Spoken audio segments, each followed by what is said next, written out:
আসসালামু আলাইকুম রহমতুল্লাহি ওবরাকাত। আপনারা শুনছেন সাখাওয়াত অডিও বুক স্টুডিও। ইতিহাস পাঠের মূলনীতি পার্ট 5। আরব ইতিহাসে মাস ও বছর নির্ধারণের বৈপরীত্য।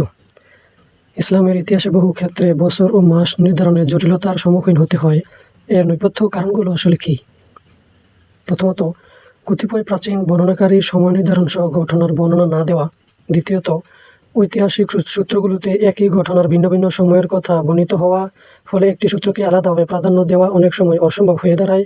কখনো এসব সূত্রে সাল বা মাসের বিবরণ পুরোপুরি সাংঘর্ষিক মতামত পরিলক্ষিত হয়। তৃতীয়ত, কখনো কোনো ঘটনার সংকলনকাল ঐতিহাসিকদের কাছে প্রসিদ্ধ হলেও তা কোনোভাবেই বর্ষপঞ্জির হিসাবে সাথে মেলানো সম্ভব হয় না। যেমন 12 রবিউল আউয়াল রাসূল সাল্লাল্লাহু আলাইহি ওয়াসাল্লামের জন্ম। চতুর্থ, চন্দ্রমাসের হিসেব তৈরি করা মক্কার পৌত্তলিকদের একটি বিকৃতিও বড় এর কারণ। কুরআনে কারিমে তাদের এই বিকৃতিকে বছরের হিসাব পিছিয়ে দেওয়া বলে অভিহিত করে এর নিন্দা করা হয়েছে। তাদের এই বিকৃতির ফলে বিশুদ্ধ চন্দ্রবর্ষের পরিবর্তে একটি চন্দ্র সৌর সমন্বিত বর্ষপঞ্জির উদ্ভব ঘটেছে। বিশুদ্ধ হিজরি বর্ষপঞ্জি ও বিকৃত চন্দ্র সৌর বর্ষপঞ্জি। তৎকালীন আরবের মুশরিকরা চন্দ্রবর্ষকে সৌরবর্ষের সাথে সমন্বয় করতে একটি বিকৃতির আশ্রয় নেয়। পবিত্র কোরআনের ভাষায় একে পিছিয়ে দেওয়া নাসাই বলা হয়েছে। আমরা জানি চন্দ্রবর্ষের মাসগুলো নির্দিষ্ট কোনো মৌসুমে স্থির থাকে না। 33 বছর ক্রমান্বয়ে পরিভ্রমণ করে শীত, গ্রীষ্ম, বসন্ত, হেমন্ত ঋতু। এর বিপরীতে সৌরবর্ষের মাসগুলো মৌসুমের সাথে স্থির থাকে, যেমন জানুয়ারি শীতকালে, মার্চ বসন্তকালে, জুন গরমকালে ও অক্টোবর হেমন্তকালে স্থির। চন্দ্রমাসকে নির্দিষ্ট মৌসুমে স্থির করতে হলে চন্দ্রবর্ষে 13 মাসের প্রবিধান করতে হয়, কেননা চন্দ্রবর্ষের ব্যাপ্তি সাধারণত সৌরবর্ষের চেয়ে 11 দিন কম। উভয় বর্ষের দিনের সংখ্যা সমান রেখে সমন্বয় করতে প্রায় 3 বছর, আবার কখনো 2 বছর পর চন্দ্রবর্ষে 13তম মাসের সংযোজন করতে হয়। এভাবে উভয় বর্ষপঞ্জিকে একই সমান্তরালে আনা সম্ভব।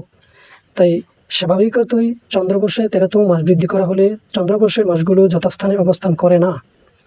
মক্কার মুশরিকরা রাসূল সাল্লাল্লাহু আলাইহি ওয়াসাল্লামের হিজরতের প্রায় 220 বছর আগে চন্দ্রবর্ষে এই বিকৃতি সাধন করে বস্তুত হজের মাসগুলো ছিল তাদের বাণিজ্যিক মৌসুম।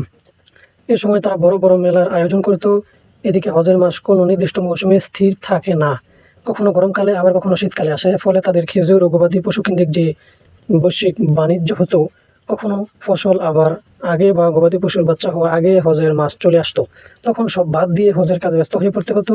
তাই তারা ভেবে ভিড় করলো হজের মাস গরমকালে স্থির থাকা তাদের জন্য বাহ্যিকভাবে লাভজনক।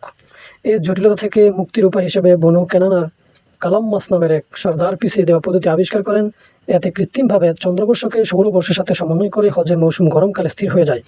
ফলে প্রতি বছর মুহররম সেপ্টেম্বরের শেষ বা অক্টোবরের শুরুতে, রমজান মে জুন মাসে এবং হজ স্থির থাকত গ্রীষ্মের শেষ মাস আগস্টে। আর ততদিনে তাদের ফসল পরিপক্ক হয়ে ব্যবসার জন্য পুরোপুরি প্রস্তুত থাকত। তাই ব্যবসা রেখে হজের কাজে মশগুল হওয়ার বিড়ম্বনা বা ঝামেলা ঝুঁকিতে তাদের পড়তে হতো না। টিকা তাফসিরে রাজি 16 খণ্ড 40 থেকে 41 নম্বর পৃষ্ঠায় বলা আছে, মুহাম্মদ বিন তাহের আল আশুর প্রণীত আত-তাহরির ওয়া তানভীর 10 খণ্ড 191 পৃষ্ঠা। বিভিন্ন হাদিসেও এর সমর্থন পাওয়া যায়। তাবারানী প্রণীত আল মুজামুল আসওয়াদ হাদিস 2909। বিভিন্ন সিরাত গ্রন্থগুলো এর উল্লেখ রয়েছে। আল্লামা বুরহানুদ্দিন হালাবি লিখেছেন, জাহিলি যুগের লোকেরা প্রতি বছর হজ 11 দিন পিছিয়ে দিত। 33 বছর পরে চক্র শেষ হয়ে আবার যথাসময়ে হজ ফিরে আসতো। আস-সিরাতুল হালাবিয়া 3 খণ্ড 360 নম্বর পৃষ্ঠা। আল্লামা সুহাইলি বলেন, তারা প্রতি বছর হজ 11 দিন বা সামান্য পিছিয়ে দিত। 33 বছরে এই চক্র শেষ করে হজ আবার সঠিক সময়ে ফিরে আসতো। আর রওজাতুল উনফ 1ম খণ্ড 139তম পৃষ্ঠা। সম্ভবত অধিকাংশ চন্দ্রমাসের নামে এই বিকৃতি বর্ষ গণনার সুযোগ করা হয়েছিল। এজন্যই হয়তো জুমাদুল উলা আর ওখরা নিয়মিত শীতকালে আসতে জুমাদ জমদ শব্দমূল থেকে আর অর্থ জমে যাওয়া নাম পেয়েছিল। আবার রমজান মাস নিয়মিতই গরমকালে আসতো বিদায় ও রমদ দাদা থেকে উষ্ণ হওয়া অর্থ রমজান নামে অভিহিত হয়। পিছিয়ে দেওয়া পদ্ধতি আবিষ্কারের পরে বনু কেনানার সর্দারদের প্রয়োজন মাফিক 13তম মাসের সংযোজনের দায়িত্ব দেওয়া হয়। তারা প্রতি বছর হজের সময় সমবেত মানুষের সামনে পরের বছরের হজ দ্বাদশ মাসে হবে না, না 13 মাসে হবে, সেই মর্মে স্পষ্ট ঘোষণা দিত। অতিরিক্ত মাসটি কোন মাসের পর সংযোজন করা হবে তাও তারা জানিয়ে দিত। আরবরা আশহুরে হারাম এর প্রতি অত্যন্ত শ্রদ্ধাশীল ছিল। আশহুরে হারাম মানে সম্মানীয় মাস, যেমন রজব, জিলকদ, জিলহজ ও মুহররম। এই 4টি মাসকে সম্মানীয় মাস মনে করা হতো। হজের মাস পরিবর্তন হওয়ার কারণে স্বাভাবিকভাবেই এই 4টি মাসও নিজ অবস্থান থেকে সরে যেত। তাই হজের সময় পরবর্তী হজের মাসের ঘোষণার পাশাপাশি আগামী বছরের হারাম মাসগুলোর সময় নির্ধারণ দেওয়া হতো। এভাবে চন্দ্রবর্ষকে পিছিয়ে দেওয়ার মাধ্যমে একদিকে যেমন হজের সময়ের পরিবর্তন সাধিত হতো, অন্যদিকে পাল্টে যেত হারাম মাসগুলোর সময়ও। বর্ষপঞ্জিতে বিকৃতির ফলে মক্কা ও তৎপার্শ্ববর্তী অঞ্চলের বর্ষপঞ্জি আর বিশুদ্ধ চন্দ্রবর্ষে না থেকে একটি নতুন চন্দ্র সৌর সমন্বিত বর্ষপঞ্জিতে রূপান্তরিত হয়। অন্যদিকে মদিনা ও এর পার্শ্ববর্তী অঞ্চলের গোত্রগুলো বিশুদ্ধ চন্দ্রবর্ষের হিসাব করত। এভাবেই আরবে তখন একই সময়ে মক্কা কেন্দ্রিক সৌর সমন্বিত চন্দ্রবর্ষ ও মদিনা কেন্দ্রিক বিশুদ্ধ চন্দ্রবর্ষের আলাদা আলাদা প্রচলন ছিল।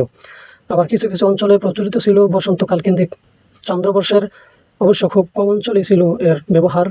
যদিও চন্দ্র সৌর সমন্বিত বর্ষপঞ্জি 33 বছরের পরিক্রমার পর বিশুদ্ধ চন্দ্রবর্ষের সমান্তরালে চলে আসতো, কিন্তু এর ফলে পুরো একটি চন্দ্রবর্ষ হারিয়ে যেত।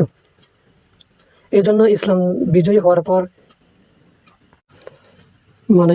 জাজিরাতুল আরবে ইসলাম পুনরায় প্রতিষ্ঠিত হওয়ার পর রাসূল সাল্লাল্লাহু আলাইহি ওয়াসাল্লাম বিদায় হজের পর কুরাইশদের বর্ষ গণনা পিছিয়ে দেওয়া পদ্ধতি রহিত ঘোষণা করেন। এর মাধ্যমে আরবরা পুনরায় বিশুদ্ধ চন্দ্রবর্ষে প্রবেশ করে এবং তাদের মধ্যে আজ অবধি এ দ্বারা চালু রয়েছে। মোট কথা, এই মাঝামাঝি সময়কাল পর্ব অর্থাৎ বর্ষ গণনা পিছিয়ে দেওয়ার যুগের ঘটনাবলীর দিনকাল নির্ধারণে বেশ কিছু জটিলতার মুখোমুখি হতে হয়। অতীতের বর্ণনাকারীরা কোনো ঘটনার বিবরণীতে কখনো মক্কি বর্ষপঞ্জি অনুসরণ করত, আবার কেউ কেউ মাদানী বর্ষপঞ্জি অনুসরণ করত। এজন্য প্রায়শই সঠিক সময় নির্ধারণে সৃষ্টি হয়েছে জটিলতা। সিরাত গ্রন্থগুলিতে সময় নির্ধারণে একাধিক মতামত ব্যক্ত হওয়ার নেপথ্যে এটিও একটি কারণ।